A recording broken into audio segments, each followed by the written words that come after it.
double bind in the context of NLP and hypnotherapy is an influential form of communication that can be used with a client in the appropriate circumstances. It's also used sometimes in the classroom by trainers, and we often see it in sales and marketing. The double bind is a question. It can be an implied question or a statement that offers two choices that are in fact the same choice. So, for example, the therapist or coach presents the client with two alternatives, and the client focuses on the choices that are being presented, accepting the presupposition unconsciously. So, to reiterate, in the context of NLP and hypnotherapy, the double binds are statements, questions, and implied questions that give a client the freedom to choose between two alternatives. The alternatives lead to the same destination. All roads lead to Rome. Both alternatives leading to the one place. So it's where and when the outcome will happen, not will it or won't it. The focus is on where and when. The embedded suggestion gets accepted unconsciously at the point of when the client is deciding between the two choices unconsciously. So the therapist offers choices A and B, both of which presuppose the same outcome. So for example, the hypnotherapist might say to the client, so would you like to go into trance now, or would you like to go into trance later? The hidden presupposition, the outcome, is the client at some point will enter trance. You may begin to feel more calm immediately, or it may take several minutes before you begin to feel tranquil. So the presupposition there is the person's going to change their state and feel calmer or more tranquil. So in business, perhaps the business person, the manager, says, would you like to proceed with scheduling a meeting, or shall we write down in our diaries a time we can discuss how to proceed with X, Y, Z? So the presupposition there is there's going to be a meeting. The parent might say to the child, let's say the child's been outside playing sports, the parent might say, would you rather have your shower before or after tea? That presupposes the child's going to have a shower. In sales, the person might say, the sales assistant, so you walk into a sales store looking for a phone, or just perusing and looking at mobile phones, and the assistant says to you, would you like the red mobile phone or the blue one? The presupposition there is that you've already decided you want to buy, just not on the colour. You might get a call from an energy supplier saying to switch energy supplier, and they might say, would you like to pay by direct debit, or would you like to pay for your bill online with your card? And they're presupposing that you're going to switch. Or you might go to buy an item.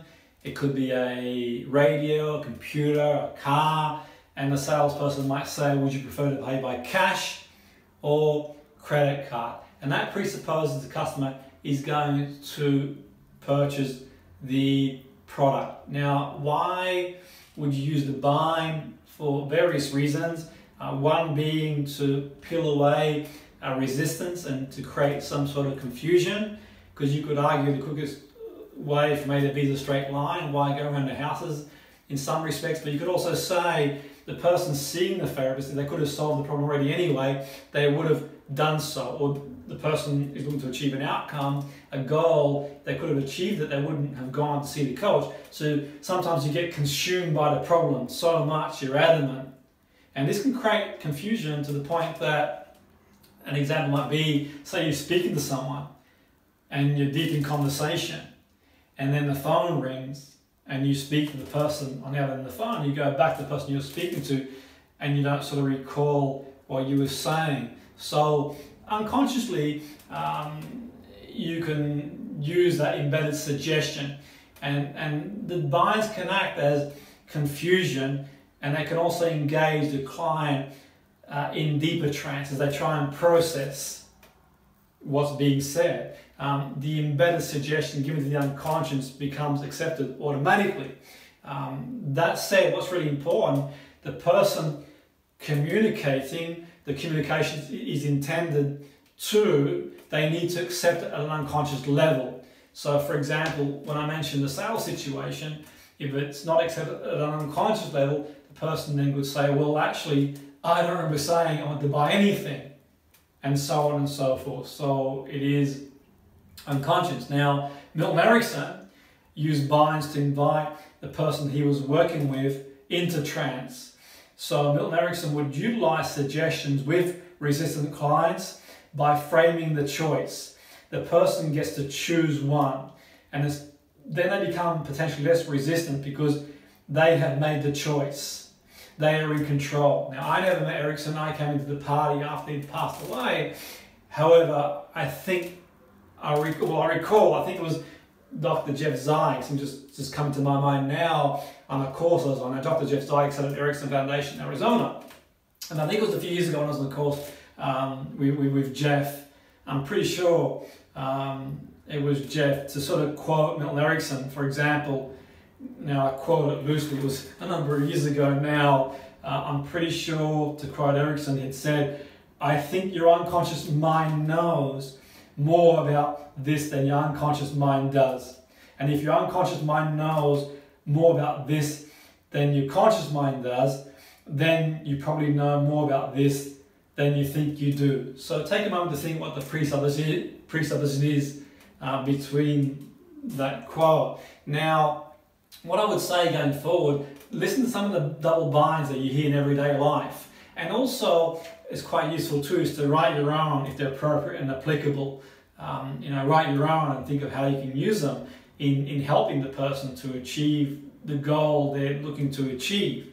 Now, just to sort of reiterate and finalize, the person, at the point they start to decide between the two choices, they're offered only two alternatives.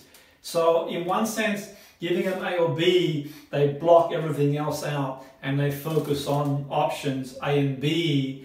So if it's related to behavioral change and they want to do a behavioral change, that could be smoking cessation and weight reduction, or it could be a limiting belief they've got around sport or improving something about delivering presentations or whatever. So one thing you can think about, one thing to sort of think about, by giving them the two sort of choices, they sort of block out all the other alternatives, and because obviously both these choices lead to the same outcome and are supporting the goal that they want, there's an opportunity there to use it as useful change work, so to speak. And you can obviously, I mentioned earlier, use it in a trance induction in the appropriate in certain situations, because it presupposes that an outcome is going to happen. Now, of all these things, they're very influential. I always say it's about win-win. The person who's coming to see you as a coach therapist, you're going to do the best you possibly can to help them to achieve the goal they want. And when I say it's about win-win, obviously, I mentioned earlier, it's used in sales in certain situations. I'm not saying it's right or wrong, by the way, because you could have the best product in the world. If you're not promoting it in the best way, you might not get very far.